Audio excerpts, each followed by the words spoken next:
Hey everybody. So, I'm going live here in the Facebook group today just to do really a quick cover of what it takes to run six, seven, and really any type of direct response commercial campaign that's going to produce a return on investment that's trackable for your clients. At the end of the day, people overcomplicate marketing. They overcomplicate video production. They overcomplicate how difficult running advertising campaigns are, running Facebook ads or YouTube ads or Google ads or Instagram ads, and using video to get people results. Everyone has a bias that tells them, oh, this is something I've never done before, so it's gotta be difficult. Or, oh, hey, like running Facebook ads, running Google ads, YouTube ads, knowing the numbers, tracking things, it's gotta be impossible. I don't know how to do it, so I shouldn't pay attention. I shouldn't try to learn how to do it. When in reality, the math behind it is so fundamentally simple that once I break it down for you here in this video today, a light bulb is probably going to go off in your head where you're going to be thinking, oh, that's how it works. It's literally just two numbers that we're paying attention to that if we get right, we're going to be producing a return on investment for our clients. And that's it. That's our focus. So let me go ahead and share my screen real quick. And you guys can see here, this is one of the documents we provide to all of our next level creators clients. So we've got our KPI legend here, sort of our profitability equation. Then we have all of our different sales funnel breakdowns where everyone can pretty much just plug in some numbers depending on who their client is, and it spits out the other side. Hey, here, you're going to be profitable or not. But at the end of the day, here is the equation that will tell you whether or not you're going to produce profit.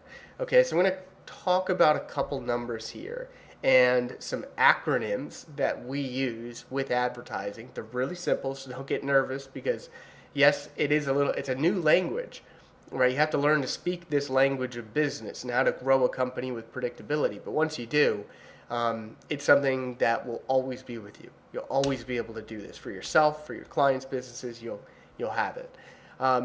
So the first acronym is average order value.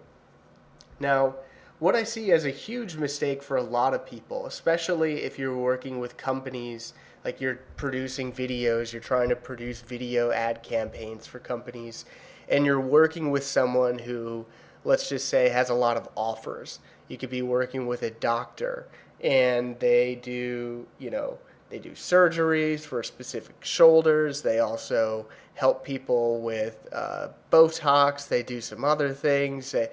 Or like a dentist, right? A dentist does teeth whitening, then they do cavity replacements, then they do root canals, right? So businesses with lots of different offers, what I see people do is they go and they try to create a video and then market a video that's just for the dentist as a whole. It's for the doctor as a whole. It's for the plastic surgeon as a whole. It's not talking about a specific offer or procedure. Okay? What we want to do is we need to be focused. What are we actually trying to market with this particular video and this campaign? Because by being specific, we can call out to people with those specific problems. But imagine if you're sitting there on Facebook and you see an ad for a doctor, right? And it says, this doctor's the best doctor ever. He could solve anything. That doesn't talk to me. It doesn't talk to my needs, my problems, my wants, my desires, my fears, what I need in a doc. It's just talking about this doctor. It's talking about his office. It's talking about how nice it is to sit in his waiting room. Like, I don't care. No one cares. Okay? But when we get into a particular procedure, or we get into a specific offer that particular doctor or dentist is talking about, we can talk about, hey, if you need a root canal, right? Or if you're struggling with this, that, and the other thing, and you have these symptoms that are common amongst root canals, we can get people's attention. We can really call out to them and then track them to the specific offer that we have. Okay? So that's first rule kind of this marketing and advertising is we need to define what's our offer that we're actually marketing here. And then what's our average order value for that offer? If you're selling a product, oftentimes products have fixed prices. So it makes life a little easier, right? Like, look at this thing. This is an external hard drive that we have. This costs probably about, 150, $200 or something right here. It's like 8 terabytes. I don't know what the going rate is for them anymore. But overall, it's a fixed price.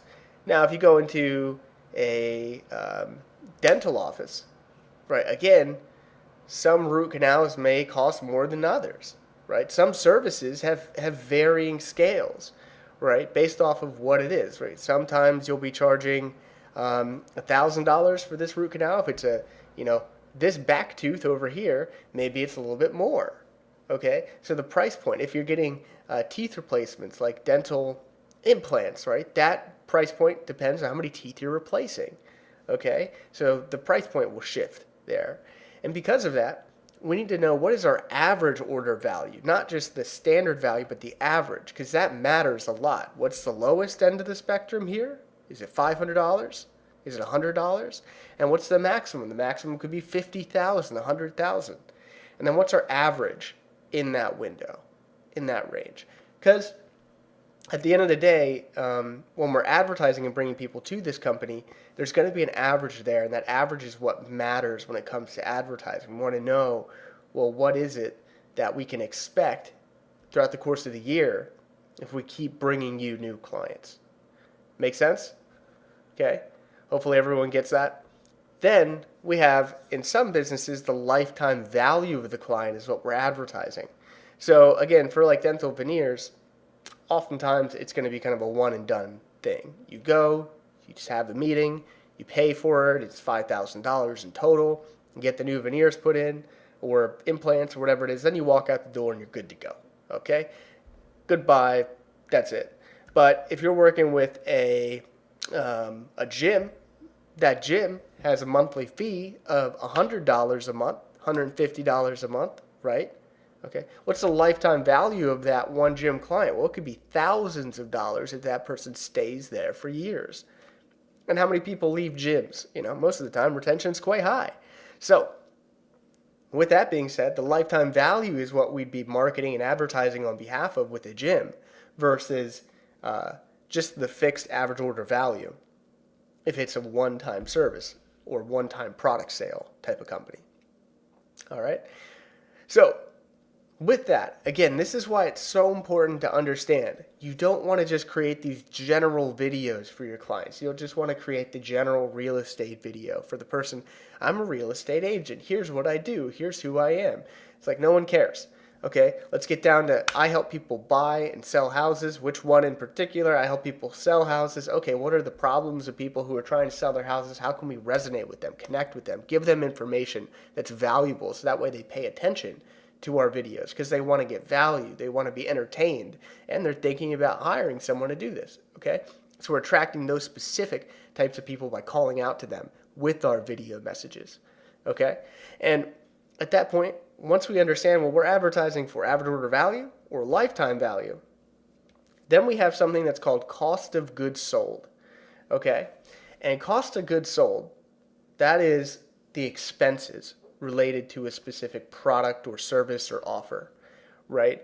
So, when you buy I'm looking at a Canon camera right in front of me right here for my setup. When I buy this camera from Canon, okay, if I spend $1,000 on this lens, Canon built that lens and sent it to me, and there's cost of goods sold to build that lens. The cost of goods sold could be $500, and they could be profiting $500 off of that sale. Because believe me, the business is profiting off of it some way, shape, or form. All businesses are that stay successful. They're making a profit. So there's a cost of goods sold associated with manufacturing, with getting the materials, with assembling them, right? And that's what created that lens. And then there's a profit on top of that, okay? But we need to know what are those cost of goods sold for this product or service, because we're going to subtract that cost of goods sold from the average order value. And that's going to give us our average order profit. Now, here's the thing. I've studied with a lot of really smart marketers. And I'll just go, let's see here. Oh, I exit out of this. There we go.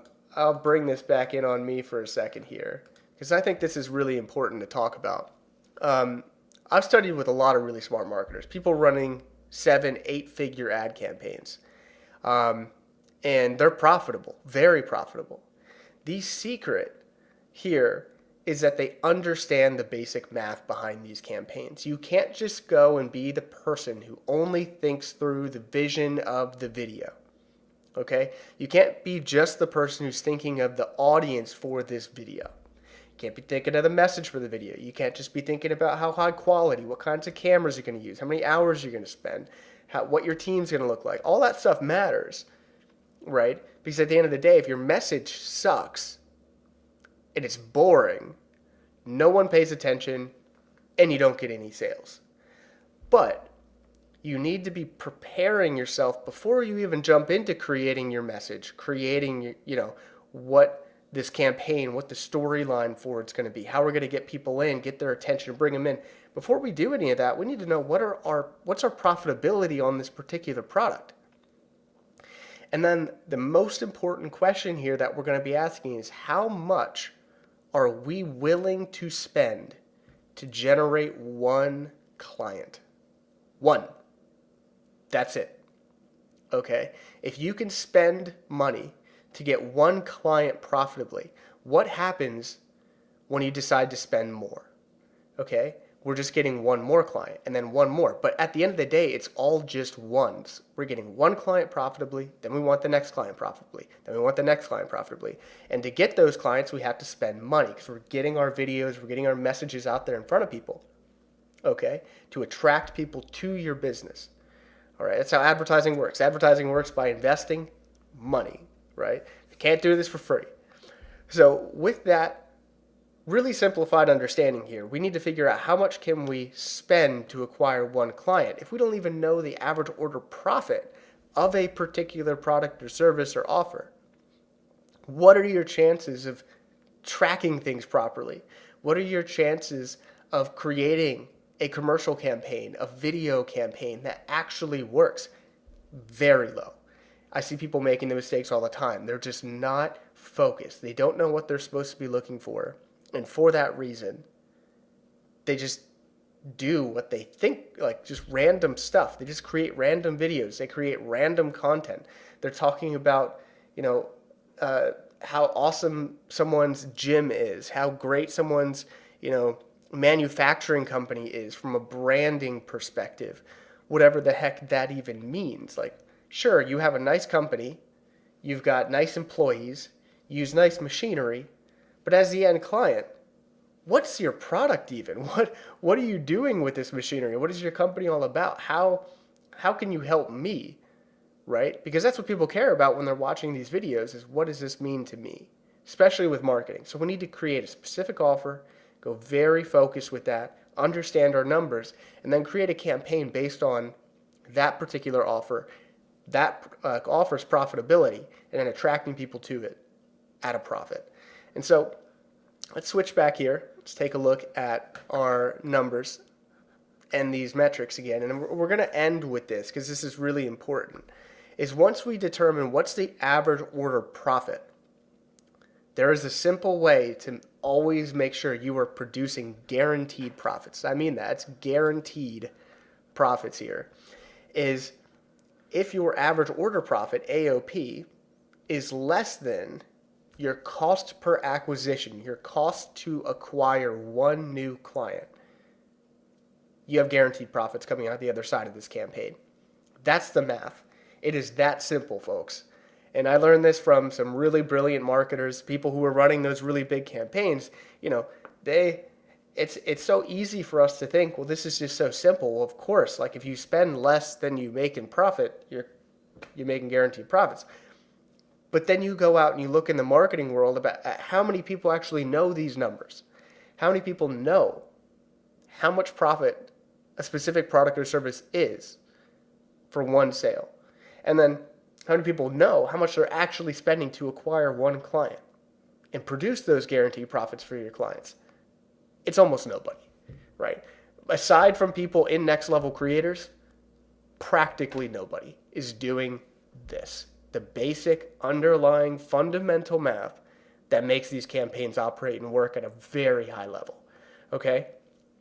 So Whenever you see and I show behind the scenes of my campaigns that I'm running for myself, my clients, know that what we did at a very root fundamental level was we just went in and we defined the numbers. We said, well, what's our average order value?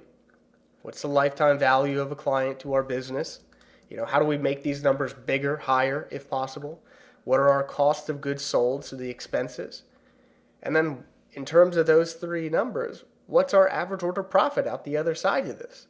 How much do I actually make per sale before spending any money on advertising or marketing? Once I get that and I have that solid understanding of my average order profit, I figure out what I want to spend to get a client. What am I willing to spend for a cost per acquisition? And at this point, I think, again, kind of just to go into psychology here, what's important to understand with this is that's subjective. What someone's willing to spend to acquire one new client, completely subjective. If you're a chiropractor, okay, and your lifetime value is, let's just go with $2,000 per client, because people come on average for an entire year, and they come twice a month. They spend a certain amount of months. So you've done the math, and you find out, hey, our lifetime value of a client is about $2,000. But on the first sale, that chiropractor only makes $150 for the very first visit. How much should that chiropractor, be willing to spend to get one client? Do they need to make a profit on the first sale? Or can we have them make a profit on the lifetime value and be willing to spend up to $150 to get a client?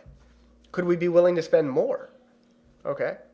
Now think through the logic on that. If a chiropractor is willing to spend $150 to get a client for their office, a brand new patient, and all the other chiropractors are only willing to spend $50 to get a client, a new patient for their office, okay? And you're advertising, you've got your video campaigns up, your competition has a video campaigns up, you're doing the same thing even, let's say. How do we win? How do we beat the competition? Well, if you're willing to spend 3 times as much because you're willing to make your profit on the lifetime value, delivering great value to your patients and then having them come repeatedly, who do you think wins that battle? The person spending $150 or the person spending $50? I tell you, it's always the person spending $150, as long as they have good messaging, they know what they're doing with their campaign. That can all be taught. That's a skill, right? Marketing and psychology and video production and really running campaigns and setting them up and everything. That's a skill. It can be built. If you don't know how to do it, it's daunting at first, but what isn't, right? Playing soccer for the first time is also daunting, right? Playing a new sport, it's all daunting. It's scary until you get in, and then it becomes muscle memory after time of practice and doing it and learning from people who are really good. So you have to think through that. You have to know that these numbers, what you're willing to spend to get a client, it's a subjective question. And the way that I help my clients, the next level creators, work with their clients so that way they can determine that number is entirely based on where that business owner is, so that way we can create the right plan for them to grow their company in a way that doesn't crush their cash flow, right? In a way that's going to really help them grow rapidly, grow with predictability, and not make it so that way, hey, they're investing everything they have into this one campaign, right? They're investing everything they have into you. The way we do it is we have our clients really be there as trusted advisors, trusted partners to help them through the video production, the messaging, the script writing, the concept, the audience, everything for this campaign from start to finish, and the math behind how to make it work and tracking of that math, so that way we can predictably and consistently produce them sales. Okay? So that's really important. That is sort of the bread and butter behind these campaigns. It's if you see people online advertising all the time, right? You're seeing them on YouTube, you're seeing them on Instagram, Facebook, Google. If they've been there for years, like we have, right? And they're still producing It's because they understand this fundamental math, they're tracking it, and then they're using that math to create videos that actually make an impact in the world, right? That actually make a difference. They're using smart strategies to get videos that matter in front of the audience who need them most. Okay, so at this point, this video, this live stream, it's going into the community. I'm going to save it there. If you have any questions, feel free to ask them in the comment section below. I'm going to stop this one and then I'll go back in and answer them maybe today, tomorrow, next day. If you're watching this video on YouTube or anywhere else that's not our free Facebook community, well, for one, give this video a like, click subscribe, whatever it is, whatever platform this is, and then run on over to Facebook and join the Business of Video Production Facebook group. That's where we do these kinds of live streams and really give away free value to help you as a filmmaker, video production expert, to start creating more value for your clients, to start think and become a great business operator who can work on your business instead of in it. If you gain value from this, thank you, and I'll see you in the community. Ask your questions. We'll be talking soon. All right, everyone. Have a great day. Let's go crush it.